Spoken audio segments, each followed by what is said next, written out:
And we look live. Looking live, I think. All right. Looks like we're live on Rumble, live on the YouTubes. Sorry, I am late. I wanted to do this a half hour ago, but had to watch a movie with kiddos. So that, had to take priority. And so that delayed me. So today's topic I wanted to go through was achievements. Because I've talked about them before, and I've actually wanted to bring up this topic a few over like 15 episodes ago or story times ago. And I always just kept putting it off because it's like, how do you even talk about this topic? Because the main thing about it is that it's an advanced topic. It's not like entry level for dungeon masters, and it's not entry level for players at all. So I was kind of like, well, let me get some chats, get some of that through so that people can get an idea as to some of the nuances and other factors and facets of DMing before you go into something fun and interesting like achievements. So I'll start off with explaining what is an achievement. Why do they exist? What reason do I put them in my games? Because I put them in all my games. And essentially, the purpose of the achievement is to make an encounter, or at least how I use it, to make an encounter interesting, to make them fun. That's part of it. The other part of it is it allows me to give the players upgrades and buffs that they otherwise would just have to do some tedious other thing to do. So instead of making them do a tedious thing, I give them something difficult to do. All right, like of all the tedious things you could add to the game, what I use achievements for isn't something I'm like, oh yeah, this is really what I want to be dragging the players through the slog for. Like, no. So, what I like to do with achievements is I like to give the players like character feat rewards, character feats, skill points, HP buffs. I'll also like to give them titles. So sometimes the player can get a title for doing an achievement, and the titles might have different meanings. Sometimes they just have like an aesthetic appeal to them where the player's like, awesome, cool. Everyone can refer to me as this title if I want them to. So it's like that can be appealing to some players. And so that's sort of what I use achievements for. Now, when it gets into like, okay, how do I use them? How do I deploy them? Well, it depends on the kind of achievement that you're doing. So, like, I have non-combat achievements.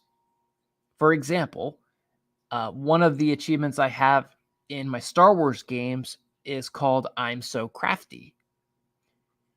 Now, with that name, that title, you're looking at it, and this is a part of the fun of making achievements is the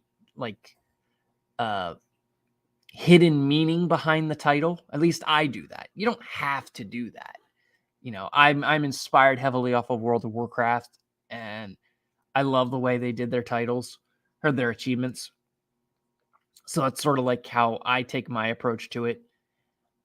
I love the double meaning and the hidden meanings and all the goodies and Easter eggs. So I'm So Crafty. the requirement for the achievement, this one is kind of a difficult one. It is actually a difficult one. But what it is you have to find a Mr. Crafty plushie somewhere. And I've had a few of them come up over the game, but no one has really paid attention to them. No one has been like actively looking for them.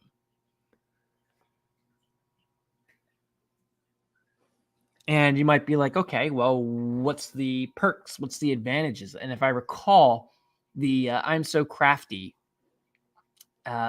gives you like a +1 to your crafting, which you might be like, well, that's not a lot. But in my Star Wars game, my players are like scrounging for every +1 that they can get.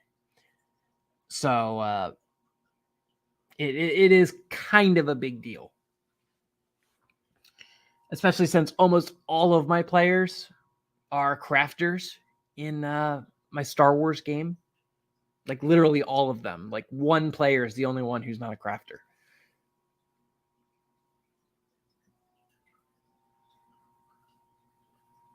So that's like a non-combat, it's like, all right, you gotta find this little plushie somewhere that I've arbitrarily put on the map. And nice actual notifications, achievement unlocked. We have sorry guy in the chat. He's one of my friends. But yeah, so like we have combat achievements that I like. I like combat achievements. I'm gonna see if I can.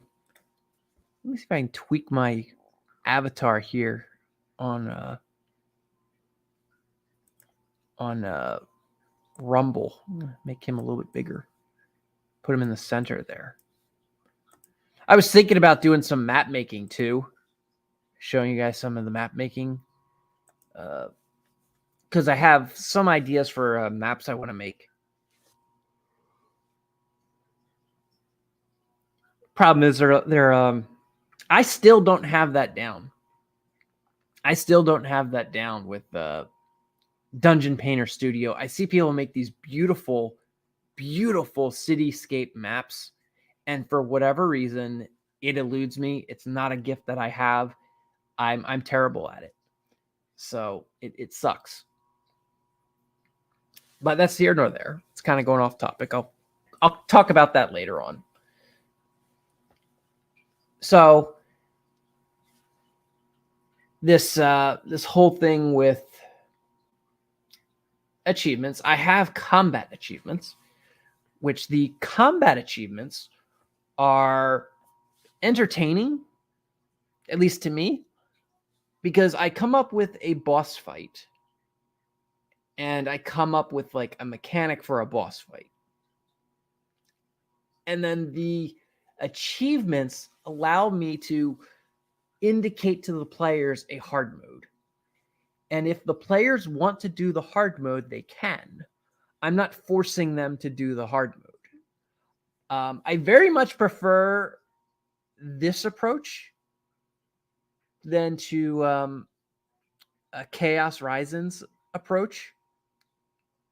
The Benefactor, as he's known. His approach is to not tell anyone the achievements. He prefers the players to kind of just poke and prod, very like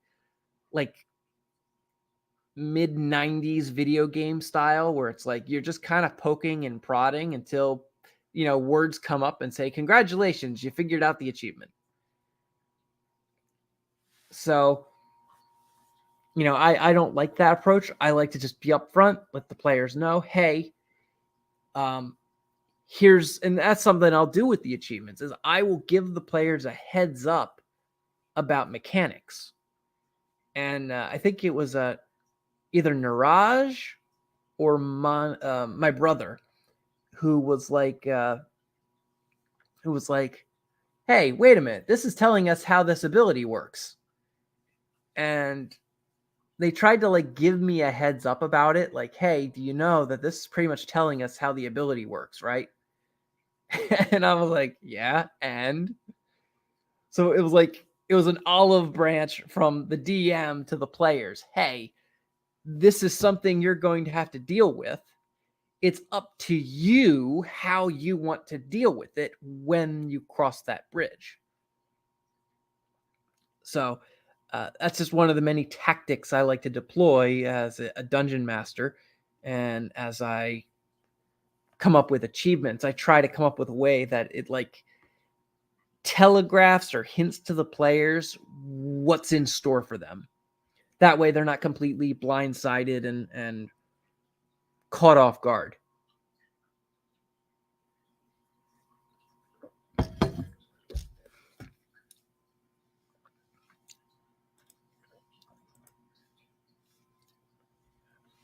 Now, something I do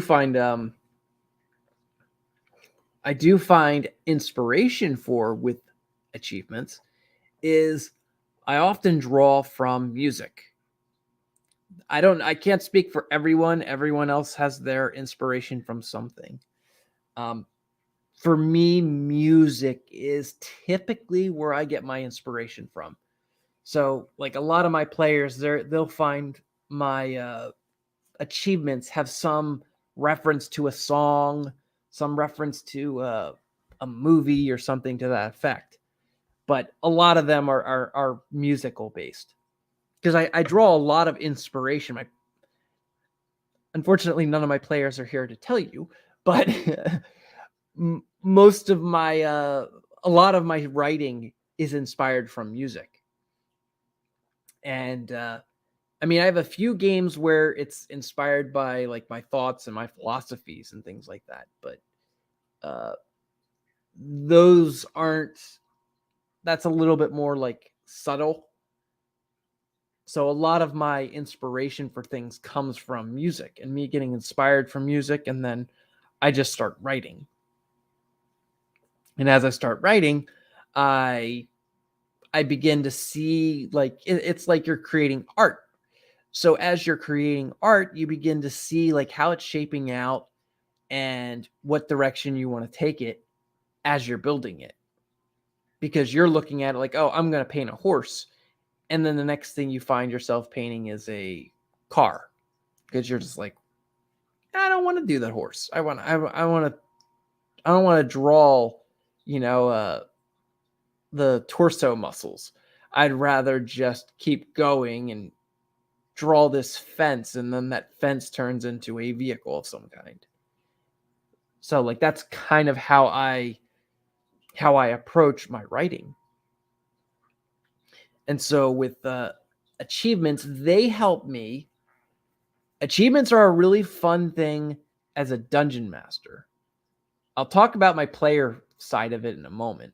But as a dungeon master, it's a helpful thing to help me like work from two angles. I've said this before about my writing when Lady Potato asked me, how do I deal with writer's block? And because she was a DM at one time, and that was a problem she encountered was writer's block. So she was curious, how do you deal with that? And how I deal with that is I work multiple angles. So it's like I'm a chef in a kitchen and I'm cooking eggs on the stove, but I'm also cutting celery over on the cutting board. And I'm also jumping between washing dishes and pouring carrots into the boiling water. So it's like you're doing multiple things, and you're on cue, and you gotta get your timing down so that all these things are in a nice synchronized, nice formula. Because you don't want to be handling dirty dishes and then cutting up celery and such. Like you don't want to do that. So that's something you're as an artist and as a writer, you're kind of trying to figure your way through as to how to get inspiration, how to write. So I've learned that's like, okay, I can work at it for the boss fights example, because that's my main focus, for example, with achievements. So it's like, all right, boss fight is my problem. I'm trying to come up with a boss fight, and I have no idea what I should name achievements. I don't know what mechanics I should give this boss. How should he operate? What are his motivations? And then I'll begin thinking, you know what achievements do I want to do that I've thought about before that I want to do, and I don't have a boss to give them that achievement.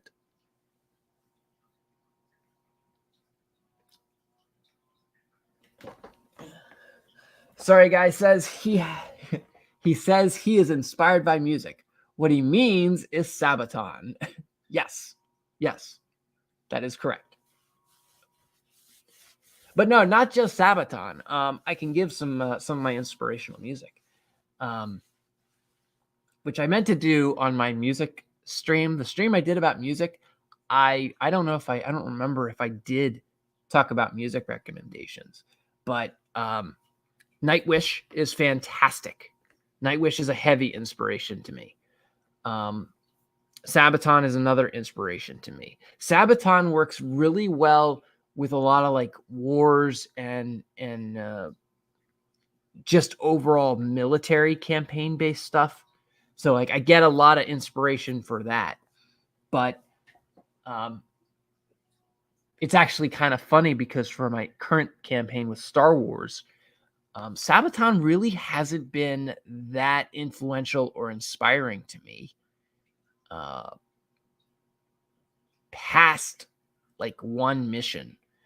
And it might have been because my last game, my DC Vertigo game, I poured a lot of Sabaton into that one.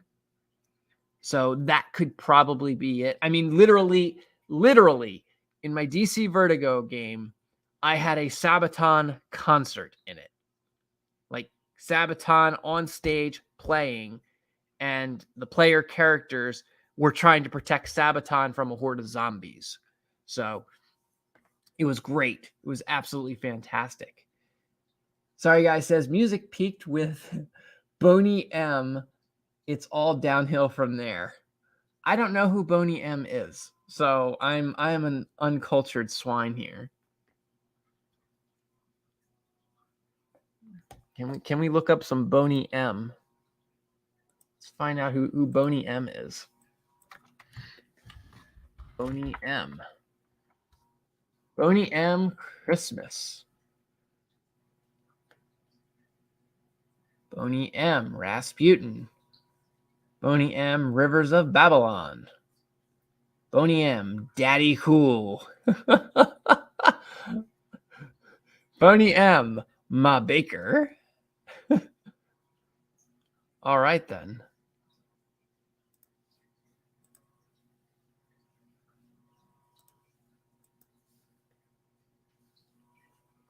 I'll have to listen to some Boney M just to culture myself on this.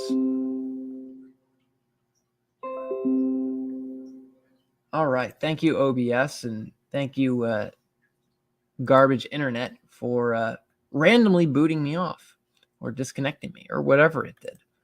Whatever it did, I don't like it. Sorry, guy says, rah, rah, Rasputin, lover of the Russian queen. All right. All right, then. Yeah, the history nerd in me is like Rasputin, that guy. Basically, like, I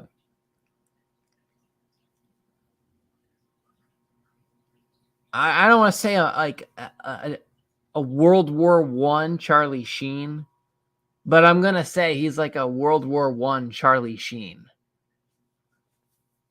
If you know, you know. So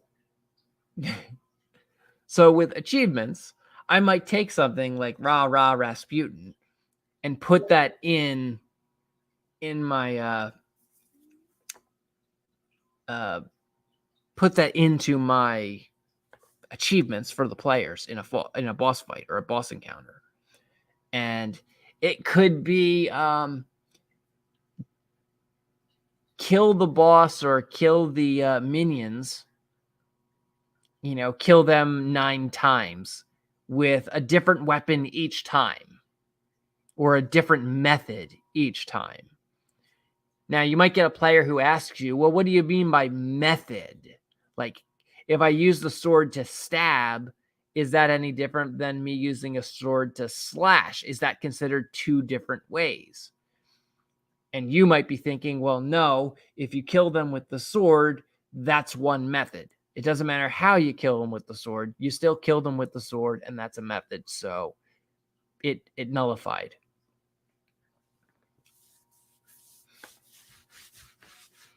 So that's where it's like, okay, you gotta be prepared with like little tiny notes for your achievements to say, okay, these are the exceptions you've made, or this is the questions raised. And don't be afraid to say, I'll have to think about it. I have already done it in my game where I was a dick, where the players thought they could shortchange one of my achievements that required them to run not run, but to use their maximum movement every round and also punch a target. Well, they took this as, well, all right, so technically we can punch an ally and that'll count for the achievement. And the achievement was a reference to the Flash, the superhero. So they're supposed to basically, oh my God, OBS is going to kill me here because this is really gay. So it's a reference to the Flash, and he's supposed to run, and then as he's running, he then punches a target and infuses them with lightning and does like a lightning bolt punch, right? So my players were like, oh, well, we don't have to do that. We can just run and then punch our allies because that makes sense. You know, this achievement is designed for a boss fight, and we're going to completely circumvent that by punching an ally. It's like, no, that's dumb.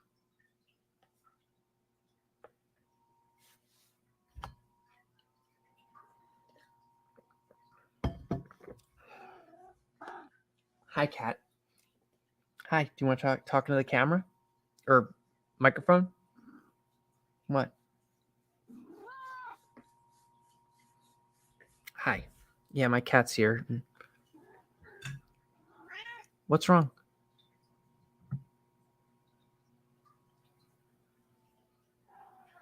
Okay. Yeah. So, I like to use the achievements for all kinds of fun little things. Now, the danger of achievements and having them in your game is your players will sometimes argue and fight over them, especially if it's an award they want. I had this one achievement. This is now a few months ago when my players in Star Wars were on Kashyyyk. There was this one achievement, two achievements technically, but this one particular achievement, one of the players was really bummed out because he didn't get something he wanted from a DM ruling. So because he was salty and bitter about it, his words, not mine, because he was salty and bitter about it, he intentionally sabotaged the achievement for all of the other players. And he got his comeuppance for that, because when it came time and his character got killed, all of the other characters didn't care. And it's mainly because the players themselves didn't care, or at least I'd like to think that's why. And that's because it's like, well, they're looking at the rewards for the achievement. And this guy was looking at it as like, oh, I don't care about the rewards. I don't care about the achievement. I'm going to just play my character. And it's like, okay, that's all fine and good for you. The reason why I add achievements to the game is to get those extra bonuses, but also to encourage teamwork. Okay, most achievements, you can't just achieve them on your own. They require some level of coordination within your team. Okay, it's supposed to create an extra layer, an extra goal. So it's not good enough that, like, oh yeah, we fumble through a victory. We came together, and between our combined might, we managed victory. Even if some of us are halfway blown to hell and we nearly died like 5 times. It's like, no, the achievement is to say you can keep fumbling if you want, but here is an extra goal. Here is something for you guys to strategize around. And so it's kind of great for my players. They now, before boss fights, they ask each other, wait a minute, are we doing the achievement? And we always have like I'll give my players 5 to 10 minutes chance to stop the game in meta and let them discuss what do they want to do. Now, most people, I'm disconnected. There we go. Now I'm reconnected. Most people would say doing the whole meta portion of it breaks immersion and takes the fun out of the game. I have found it is a lot less stressful for the players if they don't have to feel like they're walking on eggshells and they're worried about me docking them metagaming points. If I say, hey, let's take a break real quick. Let's have you guys talk. Let's have you guys exchange with each other, come up with a plan if that's what you want to do. And when I usually just go off and do my planning, or I'll go read something or scroll the twat. And while I'm doing that, I let the players debate, argue, and conceptualize how they're going to do. I have sometimes walked away from the players while they were planning and plotting because I don't want to know how they're strategizing. I want to be... I disconnected again, and now I'm reconnected. So I want to be caught off guard by them. I want them to surprise me. And so I don't have a problem walking away. Sorry, guys, says everyone listening, hit the thumbs up button. Yes, thank you. Please hit the thumbs up. Share with your friends. Let them know. Be like, hey, here's a latent gay guy who talks about Dungeons and Dragons and occasionally pop culture. And as of last stream, occasionally politics that no one cares about.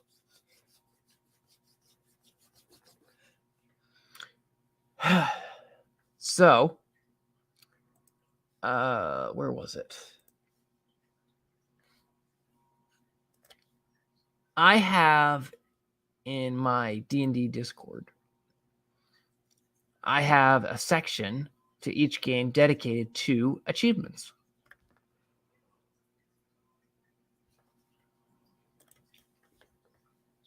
And I'm overdue.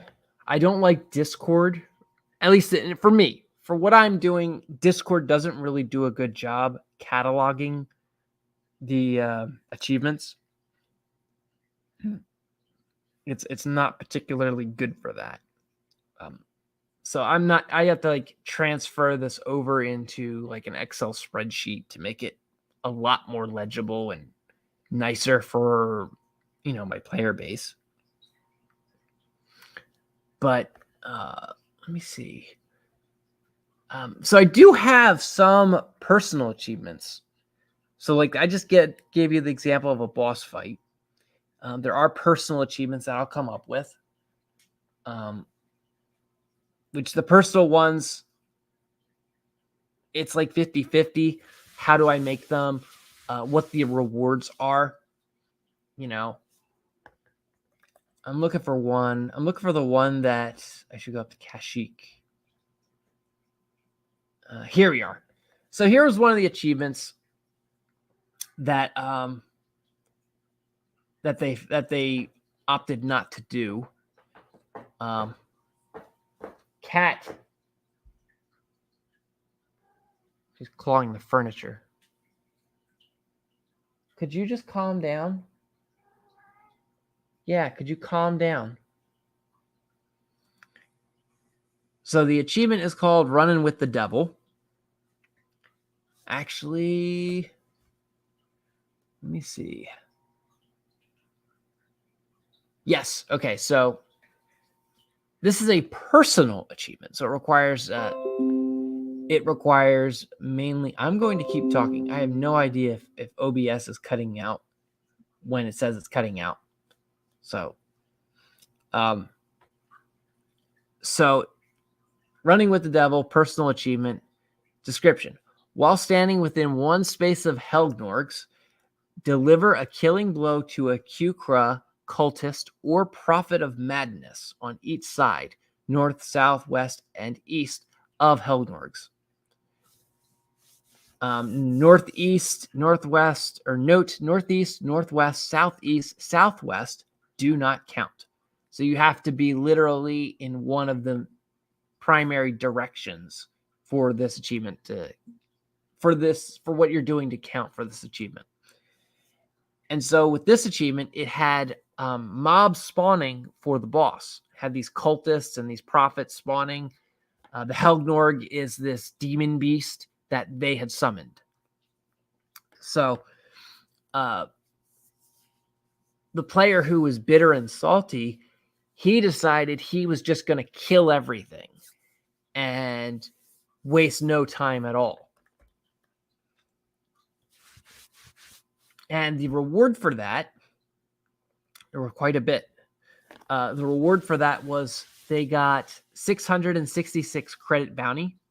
They got max vitality +6. They got infernal hex grenades, and then there's a stats for the grenade, which basically gives them fire damage and an improved DC to dodge it, along with an increased AoE size.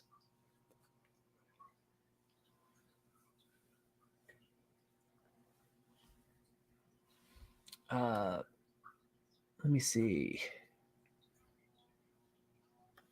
And then the other achievement that they missed because he was salty was called I Created the Sound of Madness.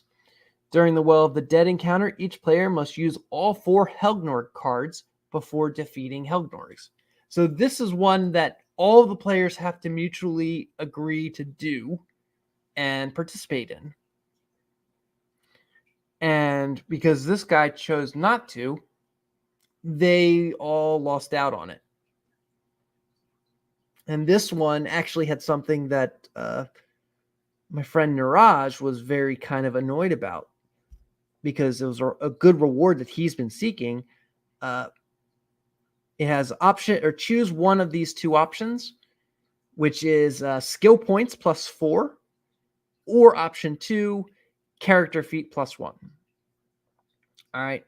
And then there was another option for a title, another separate category of options. So, yeah, Niraj was not very happy about that, because it's like he's been chasing skill points pretty much since he started his character. And so every chance he has to actually get skill points, some way, somehow, it gets sabotaged, specifically from achievements. So he's like growing frustrated with that. Sorry, guy says, you are fine. You are not cutting out. We are all still blessed with those rare moments of silence when you are not talking. Good. I'm glad I give you guys those blessings, because that allows me to talk, or allows me to rest my voice, get something to drink, and clear my thoughts.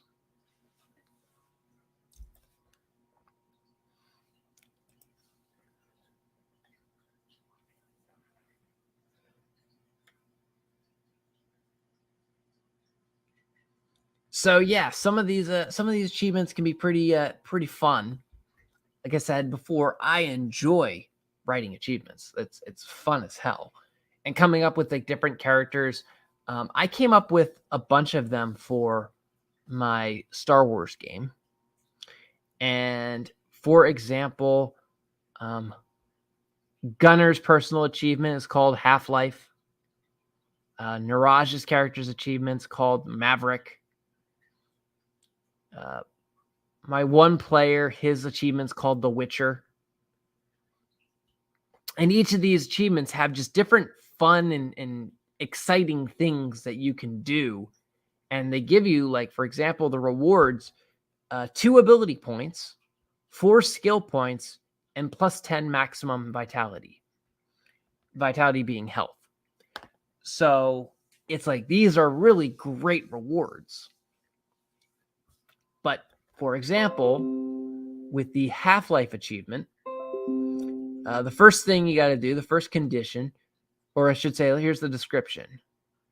During a single quote unquote dungeon encounter, perform the following. First on the chopping block is use 9 different weapons. So he's got to carry 9 different weapons or some variation thereof and use 9 different weapons or some variation thereof. Excuse me.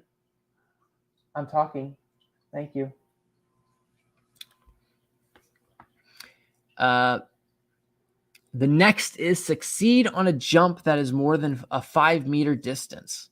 That's not easy.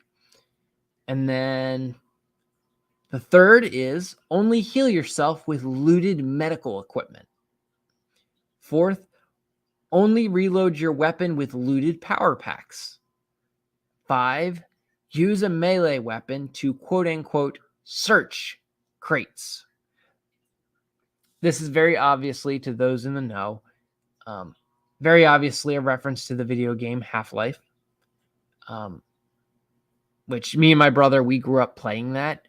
So he's definitely in on the joke, and he understands it, and he understands how it very much plays into his character's personality, because his character is very much like that video game protagonist who no one really gets to hear the protagonist speak, but he does the protagonist thing and just does the most outrageous things, and somehow by a miracle comes out alive.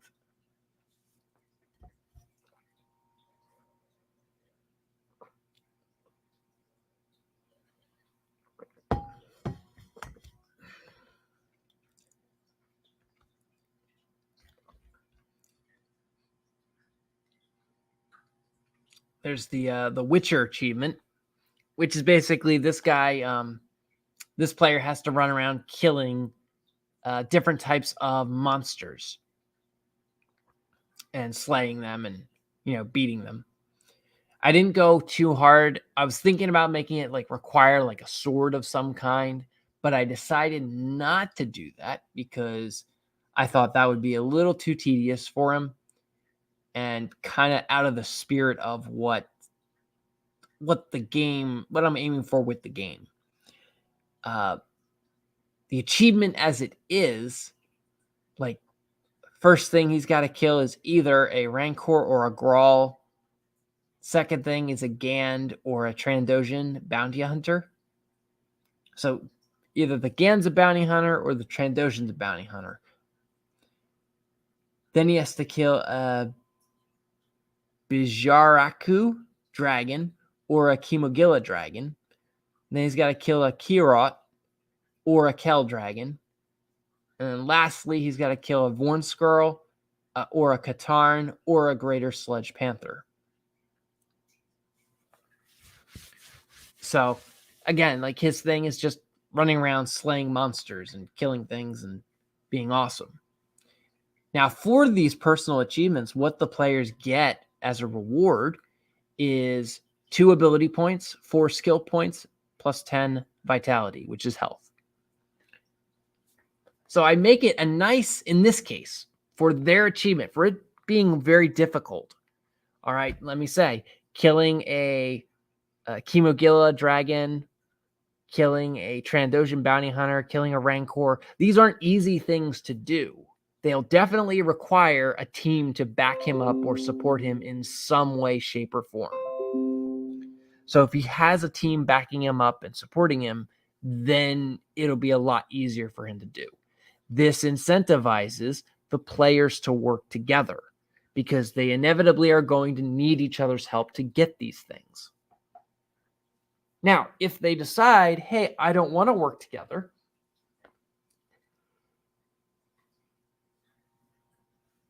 Ugh.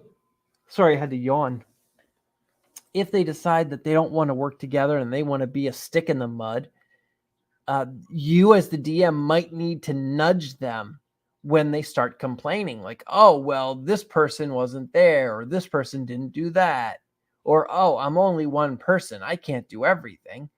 That's when you're supposed to chime in and remind them, well, you had a team and you decided to abandon them. What did you think they would do to you if that's all you do for them?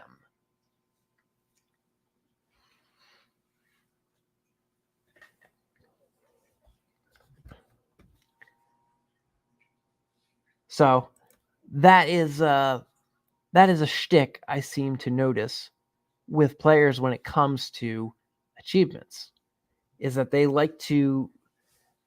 I mean, there's obviously those who are team player based, they're cooperative based. They understand what it's like from another player's perspective. They're either trying to min max or they don't care about. They don't care about not coming in first all the time. All right, what they're looking for is, hey, I want this achievement, but I want to do it in the most laziest way possible. That's I guess the way I can infer how some of these people handle it.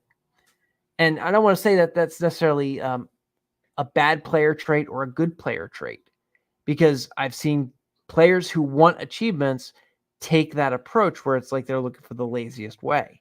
And I've seen people who don't really care for achievements. They have looked at it as like, okay, I'm going to study this and strategize. How can I achieve this thing? So they put in work for it. So I'm not going to say that like everyone is lazy or everyone who's lazy is selfish. You're going to have to read your players. You're going to have to read what their style is, what their intentions are, what their motivations are. I can tell you, this is just solid advice across the board for any game you make or play, is intentionally antagonizing the players is not a good thing. That doesn't give you anything. It doesn't yield any perks or bonuses.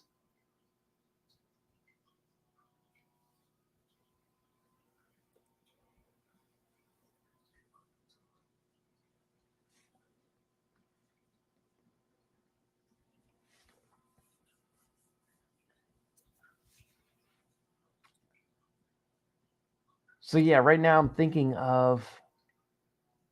So I covered bosses. I covered personal achievements. I covered a little bit of the like computerized achievements. And hmm.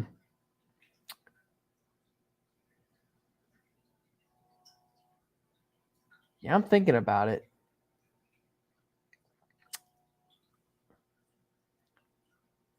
And when I'm thinking like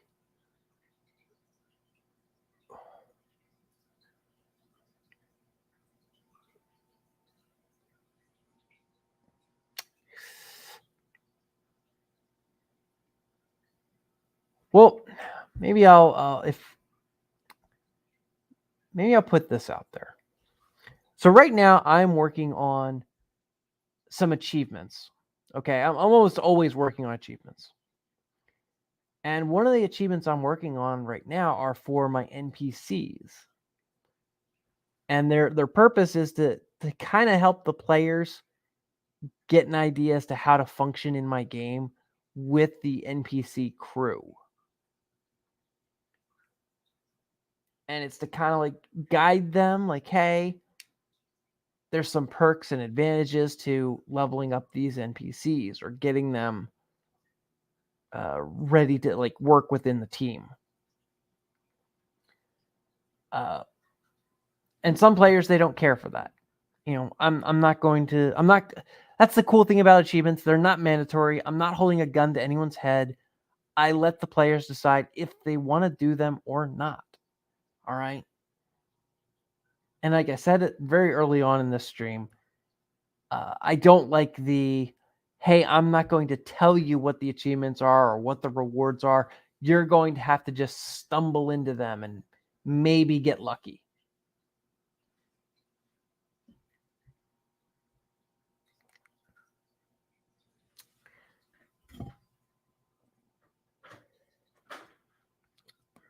But these achievements for the NPCs, they coincide. They coincide. Basically, they're just a completionist thing. So if you complete the NPC's quest, you're going to be able to get, you're going to unlock whatever perks and bonuses come with that NPC.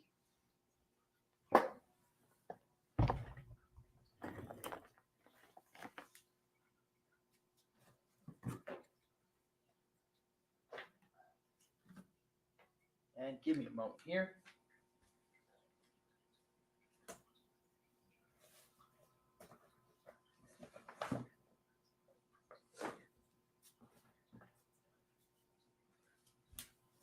All right. Sorry about that. Had to get up. So they're basically just like completionist achievements. They're not like anything like they don't really have like skill points, at least not right now. But during their missions, there are boss fights. So, or encounters, not necessarily boss fights, but encounters. So throughout those things, they're going to have the opportunity to engage and gain personal achievements or group achievements that they can work together and decide which ones they want to tackle, which ones they want to skip out on.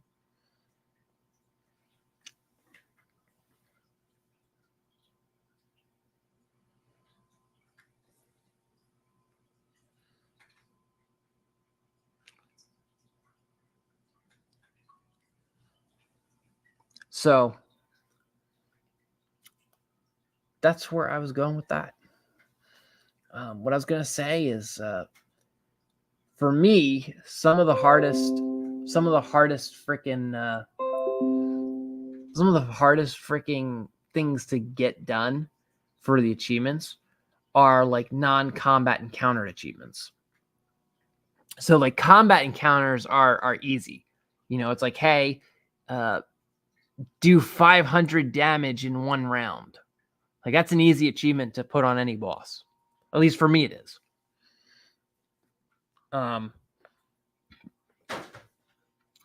However, when it comes to like, okay, here's a diplomatic encounter, you know, where you're not trying to kill anybody, you're just trying to socialize. You know, you're trying to talk to the chieftain, right? Coming up with an achievement for something like that is a little bit trickier, a little bit harder. You know, like I could always throw in like an easy one is roll a nat 20 or a nat 1 when talking to X person, you know, X NPC. Insert the NPC here. You know, you could always throw that in there. But that's like such a random variable. And you don't want to have your players constantly spamming something to get their achievement, you know? Like at that point, is it really an achievement? It's just you spamming it and being silly. You know, which don't get me wrong, there is a place for some silly achievements. I have some silly achievements in mine. In Star Wars, I have the elevator boss achievement.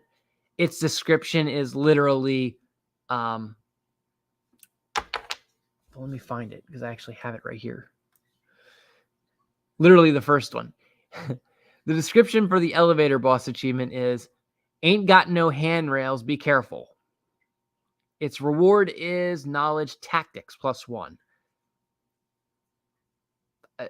I don't know what players know how to solve that achievement, but that's like kind of like a hidden achievement. They got to figure that out. They got to find it out. Sorry, Nave says subscriber achievement. Hit the like button. 8 people watching. It takes 1 second. Support your guy. Come on. Well, one of those 8 people is probably me with an extra device. That's actually another window because Rumble as far as I know, Rumble doesn't have an internal chat, like a chat system that I could see behind the scenes. Like it doesn't have that. I don't know why. Like StreamYard has this thing where it's like, oh, okay, I can see the chat for YouTube, but Rumble is like, nah, well, why would you need to see that? Which that actually reminds me, that's something I see. I'm kind of retarded because I could have put that up. I could have put up the Rumble chat, and then everyone would be able to see the Rumble. Everyone would be able to see the Rumble chat. If I could figure out how to pop that out. There we go. That's how you pop it out. All right. So I could move myself over here to the side. And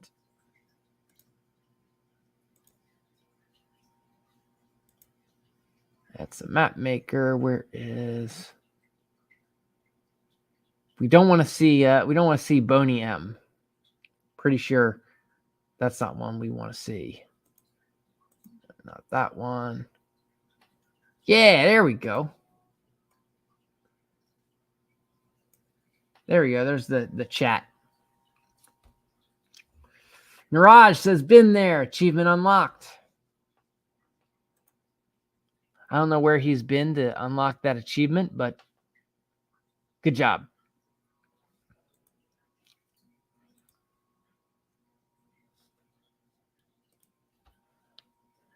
He might be talking about the subscriber thing.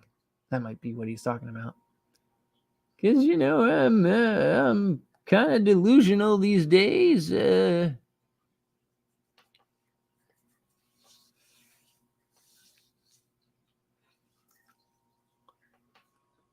So, yeah, with these achievements, I have a lot of fun. And I highly recommend people throw them into their games. Highly recommend it. And there's just different ways you can deploy them. And you'll find out your own ways. And whenever I feel the need or feel the urge to talk about this, I will. In a slightly different headline, I had quite a bit of a explosive twit-twat dispute earlier, where I just suddenly got barraged by people sending me hateful comments, which had me laughing, because it's like a bunch of people who I'm pretty sure they had just discovered that I existed and decide they know everything about me, which was absolutely hilarious.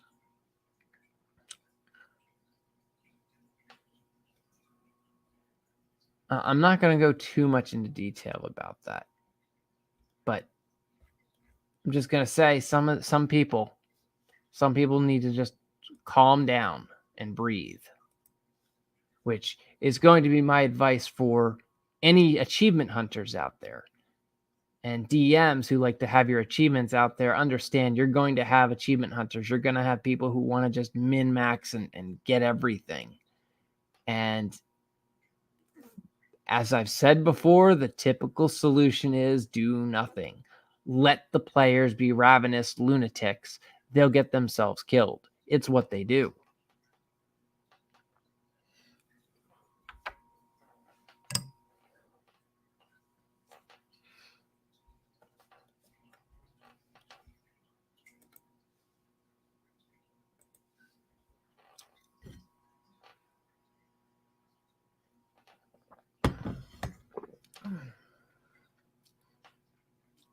Now, I've mentioned this before in one of my earlier streams. It wasn't quite an achievement. It was more so like a quest reward. But Benefactor's character in my game, to get his Pegasus mount, I had him do this whole side quest to go to a keep. He had to adventure through a bunch of monsters and traps to save and rescue his Pegasus from being killed by the bad guys. And And in a way, that was like an achievement. It wasn't quite an achievement. That was a quest. But there was very much the real possibility of him losing his Pegasus. So the fact he was able to save it, that meant quite a bit to him. That was a meaningful, impactful thing to him as a player, because he knew that I would kill the horse or Pegasus before his spirit comes into my stream and decides to slaughter me because I'm calling his Pegasus a horse. Because his Pegasus was quite intelligent and loathed being called a horse. In fact, it actually, I forget what it did to one of the players, but it actually did rebuke one of the players for the player calling it a horse. The guy was being belligerent, and I'm drawing a blank on his name too. I used to know his name. But the Pegasus backlashed and tried to kick this guy.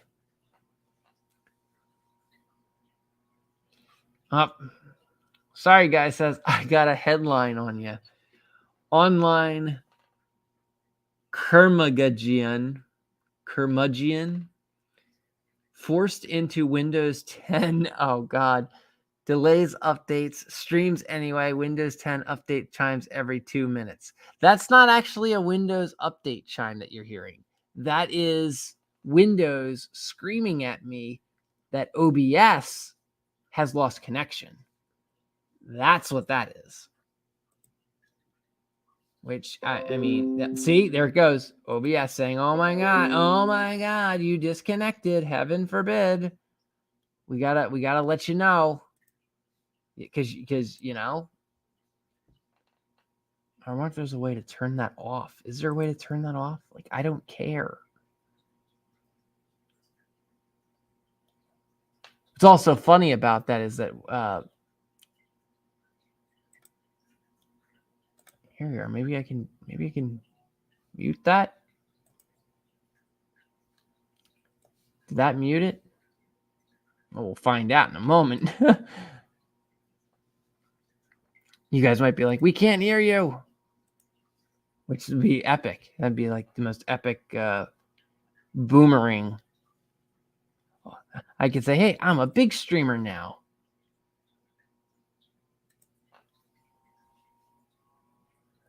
I can hear the swearing about Windows from here. Yes. LOL, sorry. LOL, sorry.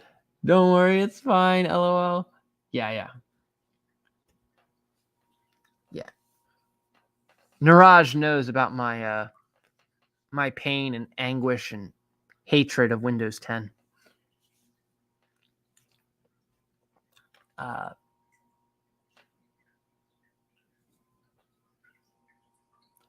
Though, with that said, I am enjoying having this the chat on the stream. I like that. I don't have that on.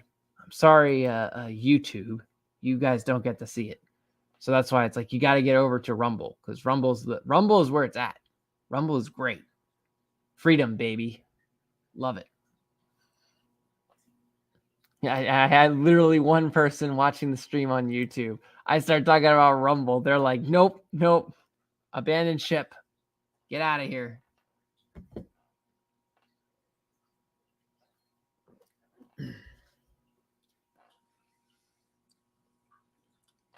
So at this point, I'm thinking of anything I might have forgotten. Anything. Kind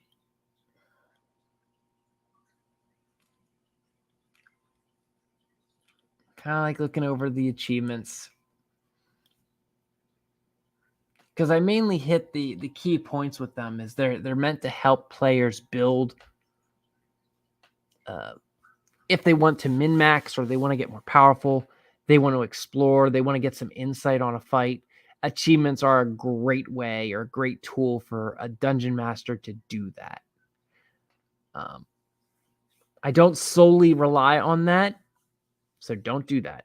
I'm not saying rely solely on achievements to tell your players anything. All right, apparently it didn't mute that sound.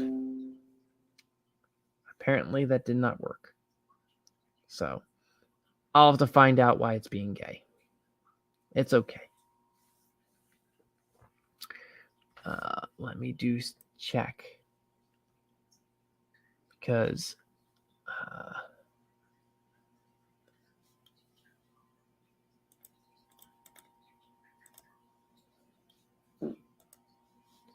okay.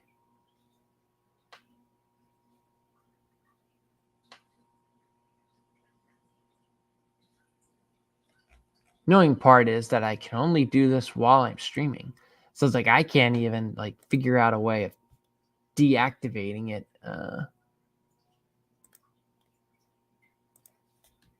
Show active outputs warning on exit. Stream delay.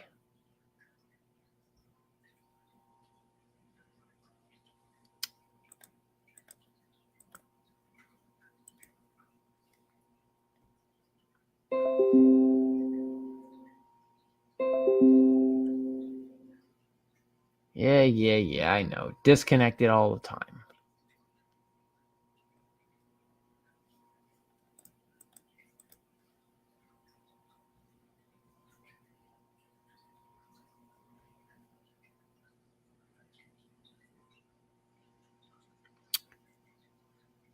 All right. Well, I have reached my goal, and I am feeling like I don't have anything further to really add to this topic, or at least if I did, I'm a little tired. So I'm struggling to think of what more I could add to contribute to this topic. So, with that said, I'm going to thank everyone for showing up, for listening in and chatting. Wait, what we got here? Let me read the chat. Sorry, guys, says, ever have any campaigns based on tunnels under temples, for example? Oh, yes, I actually have had tunnels. Tunnels under temples. Of churches, you might say, or of religious buildings. Yes. And unironically, it was for a goblin campaign where all of the players were goblins. They all got to play goblins. So that was that's where I got to do that. The tunnels. You know, you never know what's in the tunnels, why you're in tunnels, but that's a thing. Here, let's see if that works. Maybe I'll keep the stream going for a little bit longer because I want to see if that's going to work. I turned off the notification thing, so maybe Windows will stop, screaming at me.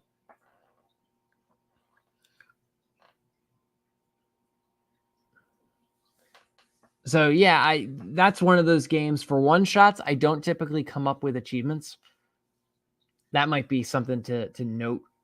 That Goblin campaign was kind of a one shot, so I didn't focus on much of in way of like, hey, let's do achievements or anything like that. It was supposed to be, hey, players go in and get murdered and slaughtered and GG. But they actually managed to venture through it a little bit, get to explore things, and then they died. They did all eventually get killed because they end up losing people, and it did not mute it. I hate Windows 7, Windows 10. I love Windows 7. Windows 7 was peak. Windows 10 is absolute dog shit. Windows 11 is dog shit. Every Windows after 7 is garbage. I don't care. Bill Gates, he can't meet Satan fast enough.